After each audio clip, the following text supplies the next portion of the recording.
He also called the attention of the former presidential spokesperson, si Atty. Harry Roque, na fake news din kaugnay sa akusasyon na may kanser.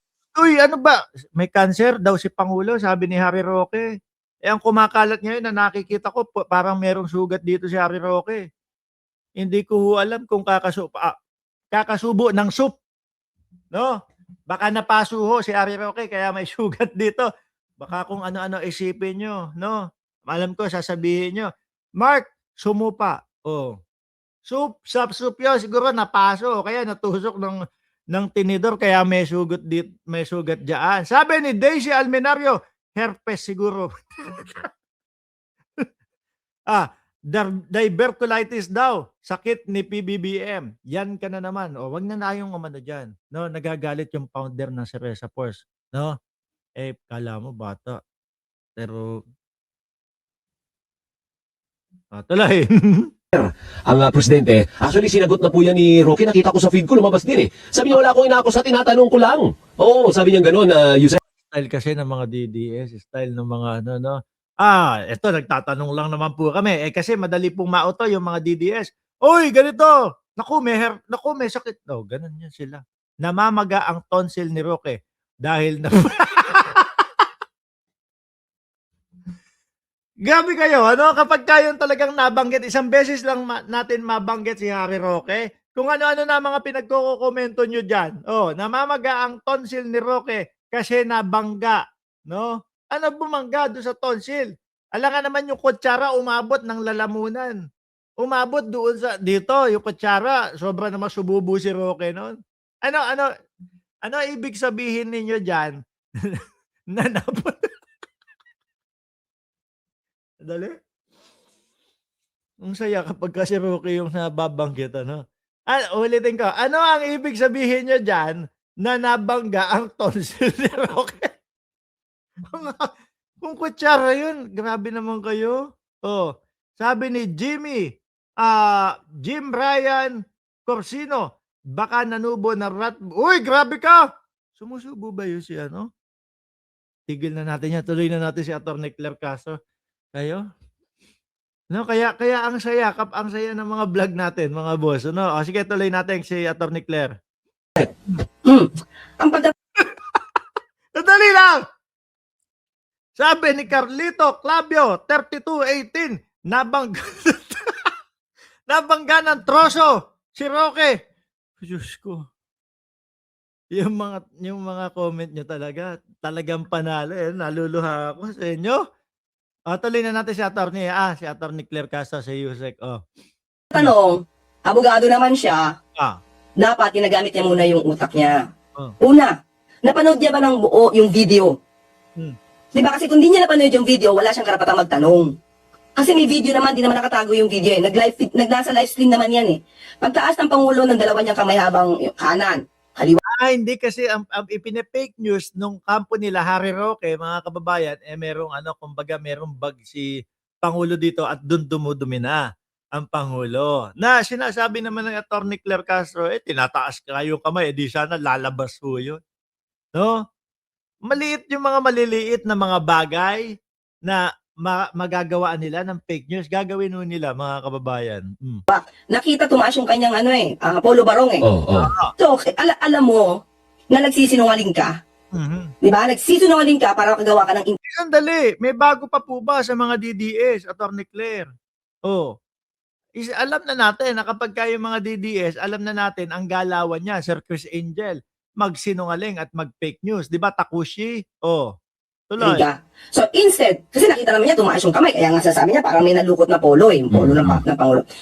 Kung nanood ka ng video, mas uunahin niya ang pag-usapan yung ang hinahatid ng Pangulo na good news. Para sa ating mga guro. Hindi yung titignan niya kung ano yung nasa utak niyang ginagawa. Bukod sa mga guro, yung mga classroom pa. Yung pagdadagdag, di ba, ng mga classroom po para mas madaming mga kabataan ang makapag-aral.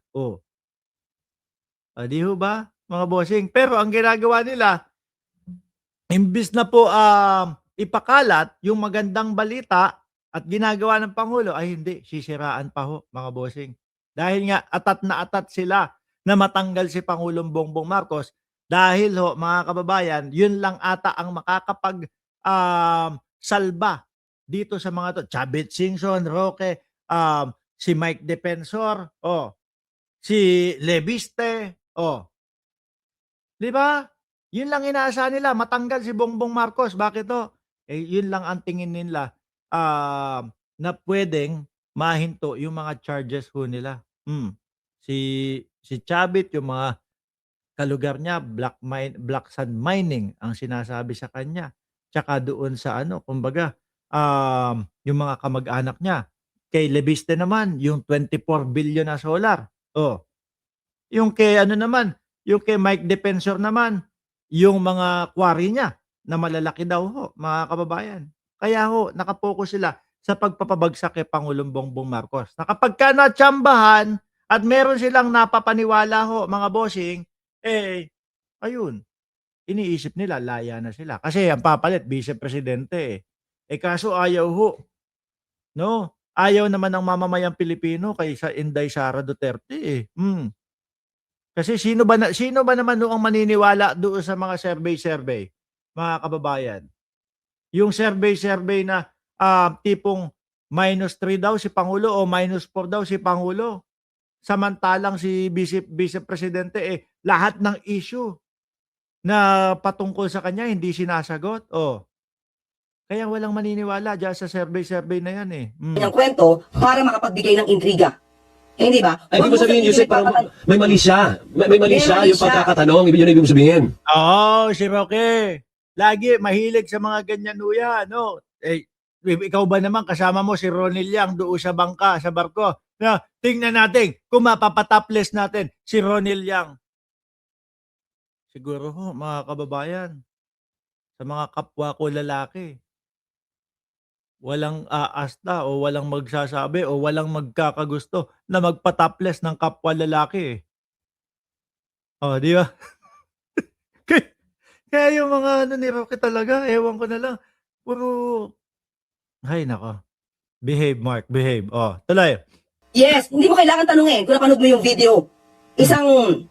Excuse me for the word, isang kabobohan ang magsabi ka. Bobo si Roque?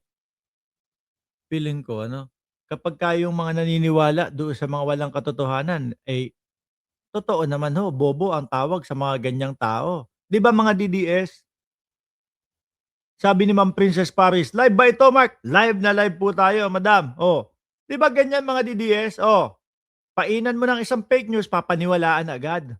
Kung may colostomy bag, kung hindi mo napanood yung buong video. Di ba? So ngayon, kung ako magtatanong sa kanya, Harry Roque, land grabber ka ba? Nagtatanong lang. Harry Roque, sino yung kasama mo sa joint account mo? Na hindi alam ko yan. Di ba nga ang sabi si ano ba pangalan nun? Pero tahimik na yung tao na yun. Si A.R. de la Serna. Yun yung sabi. Magka-joint account sila ni Harry Roque. Si A.R. de la Serna. May pogo ka na, may pogi ka pa. Saan ka pa? Di ba? mo asawa. Nagtatanong lang. Tama ba yun? So kumbaga pwede mo sabihin, may mali siya ka dun eh. Kasi ako. Kunyari magtatanong tayo. Harry Roque, chumuchupa ka. Sandali. Huwag na natin ituloy. No, huwag na natin ituloy. Sorry po. Pagpaumanhin niyo po ako. Nadadala lang po ako ng mga usapan.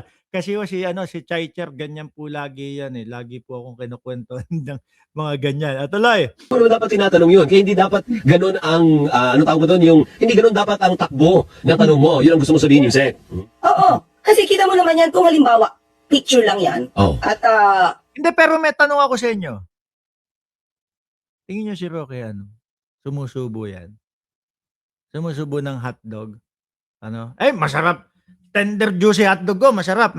Tingin ko sumusubo yan si Ibig ko sabihin, pagkain, ng tender juicy hotdog, hindi yung kung ano-anong iniisip ninyo. Hindi yung linis-linis ng tubo o hindi yun. At walang video na nakita, kahit ang mga media walang video. Hindi ka magsasalita ng ganyan. Katulad niya, sa bibig niya, meron siyang sugat dito. Sabihin ko, may herpes ka ba? Oo nga. Hindi, baka natusok lang po ng tinidor yun. Baka hindi naman po, wala naman po sigurong gano'n, no? Baka natusok po ng putlong daw, sabi ni Joel Q, nasa Reza Force. Oh, hindi baka na ganun lang, nasungal-ngal ng tinidor ho, yung nguso ni Roque. Nagtatanong lang, Harry Roque. Hindi ba? Yeah. Ibig sabihin, pwede mo rin resbakan ng malisyoso. Grabe si Atty. Claire, ano? Nako, kung si Atty. Claire, magkaparehas lang kami ng hindi, maganda naman po talaga si Atty. Claire Castro. Kung tanong din, kung ganun lang din naman ang pakay. Pero hindi dapat ganun. Hindi dapat. Di ba? Kasi ayoko ka bigyan ng mali siya. Ayoko mag-isip ang tao sa'yo kung anong meron ka. Dahil sa gagawin kong haka-haka o intriga na malisyoso. Hindi dapat ganun. Lalo na Pangulo yung pinag-usapan natin eh. Sabi ni Ma'am Viola G, ang layo naman ng narating ng tinidor, boss. Yan na yung yan na yung tawag dito, yan na yung pinakamalinis na pwede natin gamitin. Tinidor. Yung iba, ang sinasabi, ratbo daw yung tumusong mangalngal dito.